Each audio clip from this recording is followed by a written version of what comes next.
We always start with laughter. Hi there. Woohoo! Welcome to Game Over. I'm Charles J. Orlando. I'm Lisa Stedman. This is the show that answers the question, what is he thinking? You know, and there's no way to know on a daily basis. We are the world's first online talk show broadcast on Facebook, answering all your love advice and tackling the hardest issues in love and relationships. And we're talking about porn today. There are no accidents. You know, I didn't even catch that, but it's interesting that you did. Nice choice of words. Thank you very much. We are talking about porn today, so if you have young children in the room, we're not going to be dropping any F-bombs, but our suggestion is to move them away from the computer. Step away from the light, Carol Ann. Move Tara away. Kennedy Klein, please tune in, but make sure your children are not. Yeah, like all kids get away. We're not dropping F-bombs, but we are talking about really bad words like penis and vagina. Right? But JJ, the JJ is still woohooing over the election. I'm just going to say that. And I'm going to keep saying that even though the joke is over. We actually got a lot of questions today, too. We did, yeah. So we're excited to answer your questions in the second segment. First segment, all about porn. All about porn. So should we set the stage here? Take it away. So, we're setting the stage. We do have the lighting for it. And I've actually seen a live porn stage. We talked about this on the radio. It was really, like, ridiculous, right? So it was a fascinating experience because you're walking through, and I won't mention the name of the company because they're not a sponsor, but they should be. So, and hit me up on the social stream, by the way. The social stream is broadcasting live. I've got you right here in front of my computer if you see us. So, but it was a fascinating walk through a live set, right? We're passing by for a business meeting. Fascinating. And this couple is surrounded by, 3 or 4 people. There's somebody holding a boom mic. There's somebody else behind the camera. I know how it goes. Well, right. So, but they're like in the middle of flagrante delicto, just full throttle. And then I hear, wait. Oh, yeah. Oh, wow. No, this one was deep penetration. And then I hear, cut! And everything stopped. And the guy was like, what was wrong? And the lady's like, look, I'm just going to take a break. And they disengage like 2 dogs being sprayed. And one goes off to grab something to drink, and one goes off to the cafeteria. Like, it all ended, right? And it was weird because, I don't know if there was a fluffer that was brought in. That's a whole different show, probably. Wow. But it was weird to watch. So they went on about their day, just like, when we say cut here, you're going to go do your thing, I'm going to go do my thing. We're not going to do porn. Well, right. Yeah, but that's what they did. And that's fascinating. It was really weird. Hey, what did you think about that initiative to ensure that people wear condoms in porns? Well, the Hubs was against it. I'm actually for it. Well, I'm for it and against it. Right? I know. It ruins the mood, but it destroys the whole purpose of porn, right? But as long as they stay to themselves and they only spread their diseases like that, right? Then we're good. I was listening to. Okay, well, let's talk about porn. I'm not going to digress. Okay. All right, so let's talk porn. I'm just checking the social stream again. If you see us glancing down, we've got you live. Here. We've got you live. We're attentive, but we want to make sure we're getting to you. Let's get some data, right? These stats are pretty shocking. Every second, $3,075 is being spent on porn online. Every second. $3,000. Every second, 28,000. Ladies, check your husband's credit card bills. Internet users are viewing it. Now, it would have been 28,258. It would have been 28,259, except I'm busy right now, right? 372 internet users right now are typing in an adult search term into Google looking for porn. How many? 372. Every second, okay? Every 39 minutes, a new video is being created. And this is 39 minutes? Every 39 minutes, a new video is created. So a lot of this is amateur. Well, yeah, but that's a lot of what sells. Okay. That's what I... So... That's what's on the Hubs computer. Uh-oh. And you can download that on our other channel. $131 billion industry worldwide. But only 4% of all the websites in existence are pornography related. So this is a $131 billion industry. exists in 4% of all the websites that are out there. Wow. So those 4% are making a shitload of money. Absolutely. Okay. Absolutely. So it's really interesting, right? But when you take this to... So what do you think of all that before I jump into more stuff? Well, I'm kind of fascinated that I guess I'm not surprised that the industry is so popular. But I'm a little like... Well, how does it go to relationships for you? I mean, some porn is the cause of a lot of breakups, right? It is. And I gotta say, and I said this on the radio show when we did this, so this isn't new, but I'm gonna share it with all of you guys, that I happen to like porn, as long as it's not too offensive to women or violence. Like, I happen to be a fan of porn. I think it can really help with your sex life if you're in a rut or you're just trying to get into the mood. My challenge with it in my relationships has been that the men didn't want to share it. It was something they did kind of in secret off to the side. It was something they couldn't share with me. And so that always made it feel like something that was taboo. Right. So I think if you can be on the same page about porn and you can both either enjoy it or agree to disagree, that's great. But when you're at odds with it, I think it can really mess with your relationship. Well, provided that the guy's not addicted to porn. I mean, because of the pervasiveness of internet pornography, there are so many men that have these huge collections of porn that they don't tell their lady about. Yeah. They don't tell their lady about it, and we have this hard drive that's filled with porn, and then she finds it, and because it's a secret, now it's a big deal. It's a big deal. Sure. So my question is, how do you know the difference between someone from... so for a woman, how do I know the difference between a man who enjoys porn and a man who's addicted to porn? Well, if you're addicted to porn, then it's you prefer watching pornography instead of having sex. Okay. And there's a lot of reasons for that, right? So some men and women, it's this whole intimacy issue. Yeah, and it's a vulnerability thing. Okay. And to watch porn with someone, I mean, when you're doing that, obviously masturbation is what's happening, right? So a lot of guys. Other things. Well, right. No, if you're alone. Oh, if you're alone, watching that. Yeah. Because if a guy's being secretive about it, he's taking care of business on his own. Yes, he is. There's a lot of shame for a lot of men some men don't want to be caught doing that, right? Okay. So there's a lot of shame that might come with that. But for me, I think the main issue, aside from these addiction things, is what this translates to for women. I mean, so let's talk about that. What does it mean for women who, like me, it's a little confusing? Well, it can. Yeah. It can be, sure. And if you take it one step further, and you end up with a woman who's not sure where she fits into her sex life anymore because the guy expects what he saw in the movie, right? Now, is that real? Like, do they really expect that, or is that our belief? Because sometimes our belief is like, she's perfect, like, she's got the booty, all the boobs, fake boobs, but, whatever. Yeah. And so we think we're not enough. So is it are we putting that on them, or are they saying... Well, you end up with, it's a couple of things. You have parents who pretend like they didn't have sex before they got married. Bullshit. Liars. But whatever. So they pretend like they didn't have sex until they got married, and they don't tell their kids enough about sex. Those kids, I can see that. But then those kids can't learn at school either. So because the schools have been disempowered, and they can't, parents won't get their permission. Right. So where do these kids learn about sex? From porn. Online. So here's a graphic example, right? Okay. And again, if your kids are in the room, if you haven't already gotten them out, get them out of here.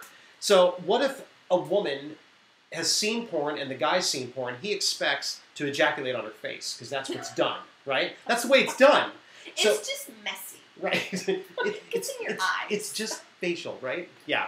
So it's not a facial, trust me. Well, but the problem exists is the expectations. So he thinks that's what he's supposed to do, to dominate, and because that's how you're supposed to finish. Right. But she thinks that that's what her job is. Yes, and that's really demeaning because as a girl in my 20s, that was me. That was like, I guess this is how it's supposed to be because that's what I see. Right. And it was like, well, I didn't really enjoy that. And some things it was like, yeah, I enjoyed that. But the things I didn't feel empowered enough to say, I don't really even like that. And that's where the expectations come in. So education by porn is this whole problem. And then, Education by porn, that is a problem. Well, right there, you said a whole mouthful. Whoops. And then we have the guys who, you can take that to something that's even more painful, not just demeaning and degrading. And there's some women who are into all this, by the way, so we're not talking about you. We're just talking about the mainstream 80% that are like yay or nay to some of this stuff. And you know what? And we're not saying porn is bad or wrong. We're saying how do you deal with it in a relationship if it's an issue. That's really what we're talking about here. Well, and the biggest advice, let me check our time here. So the biggest advice that I can give is that we've got some guys who are being educated by porn, women who are accepting what's coming. My biggest advice to guys is like, the clitoris is not a crosswalk button, right? You can, like, you're pressing it. It won't make it come any faster. Amen. Patience. Amen. Unless you roll that way, right? And for women, I guess, you want more foreplay. Like, you can get an Xbox controller tattooed on the outside of your vagina. Word. And that's our 10 minutes. You know what? We're going to move on to our... Let's pay a bill. We have to keep all of these lights on, so we're going to pay a bill right now. We're going to pay a bill. And actually, this is a good bill to pay. This is Rebel 316. Rebel 316 jewelry is awesome. Right. And they can't see us. Backstage, you can see us high. Oh, yeah. Charles is wearing some awesome Rebel 316. And which I'll show everybody in just a second. But Rebel316.com has some very cool stainless steel jewelry. And I happen to have some of it on, definitely. So I like this. This is really cool. Isn't it cool? Yeah. And they have a contest running right now. If you visit their fan page, I love a good contest. What's their fan page? They're at Rebel 316. It's really hard to remember since we've said it like 5 times. Right, Rebel 316. So, but they're also giving away a copy of my book, a signed copy of my book to go with. Now, is it your first book or your second book, Charles? It's my first book. Your first book. The They're Problem both with Women really is good. Volume 1. So if you guys don't already have Charles' book, please go get it. It will change how you feel about relationships and how you relate. And it's entertaining because he's an entertaining guy. Thank you. Her book's great too. We're going to talk about that tomorrow also. Yes, tomorrow is all about breakups. We're going to talk about how to deal with breakups during the holidays. Should you stay together? Should you split before the holidays? Actually, you are down to the wire if you're going to split before the holidays, like right around the corner of Thanksgiving. So we're going to talk about whether you should split now, stick together. January is actually the most popular month to break up. Wait, save it for tomorrow. Save it for tomorrow. No, that's my tease. I'm allowed to be a tease on the show. Stop controlling me. He hits me and he controls me. And he points at you guys. How do you feel about this? Let's discuss. We're going to go to questions. Q&A. Thank you for all the great questions that you guys tried. And you can submit yours. You can submit yours at Facebook.com/theproblem-is-men. All you have to do is click the message button and type in your question. It'll come right to us. You can also submit on the social stream if you visit us on Ustream or if you go to thegameovershow.com. But to get live on the air, and we keep you anonymous, by the way. So let's go to our first question. So Charles, this one is for you. Kara writes, I've been single for 2 years after an abusive relationship, which lasted 4 years. It's extremely frustrating because I feel like I'm still in love with him even though he doesn't deserve it. I hate that I feel this way. Please give me some advice on how to move on. I am really desperate to do so. I want to weigh on this too, but I want you to take away. Right, so Kara is talking about an abusive relationship where she's still trying to come back to it and take a look at it. So in an abusive relationship, there's no reason for you to look back at it. It was what it was. The only reason you're looking back is specifically because you're trying to find out why they treated you this way. You're still seeking your own validation in a bad place. I think it's also, though, you can get I was in an abusive relationship in my early 20s, and you can get really addicted to the dynamic. And a lot of that is codependent. Yeah. So the idea that because he loved me enough to be this controlling, like that's actually a thought you have. And it's time to break free from that. So just because he's out of the picture, he's not out of here, he's not out of here, and you got to work on that. Don't go back. Yeah. I've written it a bunch of times, right? Like when you go to the refrigerator and you take out the milk, and it's bad, analogy. But you don't put it back in and hope it's good tomorrow. You throw it out, right? You don't. Let's move on. Okay, so this next one, Abby, I wonder if we dated the same guy. Abby says she was married to someone she believed was a sociopath. He was every negative thing you could mention, in addition to being, and this is how I think we might have dated the same guy, Abby, more in love with his body than he was with me, placed the gym and steroids above me and our relationship, my 22-year-old relationship when I was 22. And along with that came temper and physical abuse. It seems I've been hearing more often than not of girls in physically abusive relationships. Is this a generation pattern? So, first of all, it's not normal, nor is it acceptable. I don't know if it's a generation pattern, but sociopaths are sociopaths. Walk away. And yeah, so I dated an exact guy like this. He was actually the bodybuilding champion of the state we were living in, and it was all about him, his body, steroids, all of it. And the truth was, he couldn't love me. He said he loved me, but it was all about him. It was all about control. It was all about what he wanted, what he needed. And I don't even think it's a generational thing so much as we can get really seduced by physical perfection, someone who seems to have it all together, especially if they're older. My guy was a lot older. I'm like, oh, he has his act together. He doesn't go to a job. He has his own, and all the stuff that we tell ourselves. But the truth was, he was a shit. Right. He was a shit, and he treated me like shit. So that's what's important. Well, a lot of that's here. probably the steroids too, right? I mean, steroids users are notorious for not having any kind of mental balance. Yeah, among other things. What do you mean? Because obviously I'm a juicer. Roid rage! So, Abby, if you can walk away from this guy, I promise you there are amazing guys out there who will not juice, but they'll juice with carrots.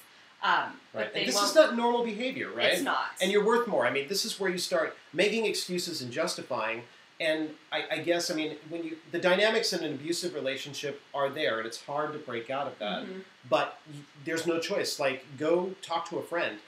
The question I would ask you to ask yourself is, if your daughter came to you in this type of a relationship, would your advice be to say, no, you should really work it out, honey. Like, invest more. It'll be okay. Or would you be like, no, I'm out. Like, get out of there, or I'm going to call the police, right? I just sneezed. Bless you. Thank you. A really good book, Codependent No More. There's actually a copy sitting out there because I'm giving it to a friend of mine, but it was a really good book that helped me break free of my own difficulties around relationships and controlling people. So right. There are resources out there as well, and if you don't know them, write in. You can reach us at facebook.com/theproblemismen, or head over to the Game Over Show, send us an email, and we'll get you over to the right people. Yeah, we'll give you tons of resources because this is important. How are we doing on time? Do we have time for one more? Yeah, we'll do one more. Okay. We'll do one more. Let's do this one. Leah writes in and says, is it true that when a guy's trust is gone, is it gone forever? I'm 23. I've been with my boyfriend for 5 years. We broke up for a while. He used to cheat on me and emotionally torture me. Ooh, sounds like a winner. We're starting with a beautiful relationship. Since we've been back together... Sorry. I don't think this is an issue of a guy's trust being gone. I think he says he wants to marry me, right? Game over, game right? Over. So, yeah, I can't even go on with this. And I'm not making fun of you by throwing that out. I promise you. But what I am saying, Leah, is, girl, you need to, like... love yourself. Yeah. Like, where is your respect for you? Where is your self-worth and self-value? Like, you're throwing it away for the guy who's treating you like shit. I think Leah's point was she thinks he has changed since he came back. Can men change? Men can change. Okay. But they don't change for you. They change for them. And then they can bring that back to you, but they're not going to change for you. Just like smokers don't quit smoking for anybody but themselves. It's not real. So could this work out? Maybe. He has a lot of work to do on himself just based on the rest of your message here too. I mean, he got back together with you and then broke up again. Like, what are you doing? Leah, what are you doing to yourself? Harsh truth, game over. Game over. Like, it's done. Get out. Get out quick and move on. My word. All right. That is your word. That is my word. It's cold and flu season, people. I apologize. But she's here and she's trooping it out. She's warm under the lights, so it works out. It's cozy. I've got boots on. I love that it's boot weather. I'm just going to show my shoes. I think you should. Show me again. These are awesome. These are like Cole Haan, and they're like the Nike technology, so they're like riding boots, but they're comfortable. Right. They're an athletic shoe technology. And no, I don't ride horses. I just find them really adorable. If you have a question, please reach us at facebook.com/theproblemismen. Lisa and I tackle as many as we can at the end of the show every day. We like to dish out street smart relationship advice so you can be done with dating drama and get love right. I'm speechless again. Enough said, right? And tomorrow we're talking about breakups.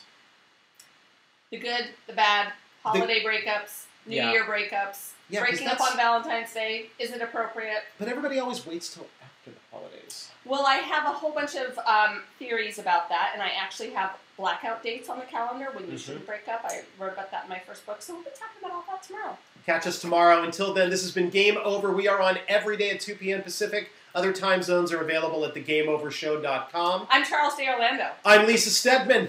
It's been a blast. We're going to fade you out and people backstage. If you want to join our backstage show, you go to facebook.com/Charles J. Orlando. And we're broadcasting 10 minutes prior to the show, and you can hear all our nonsensical bullshit for 10 minutes before we join you here.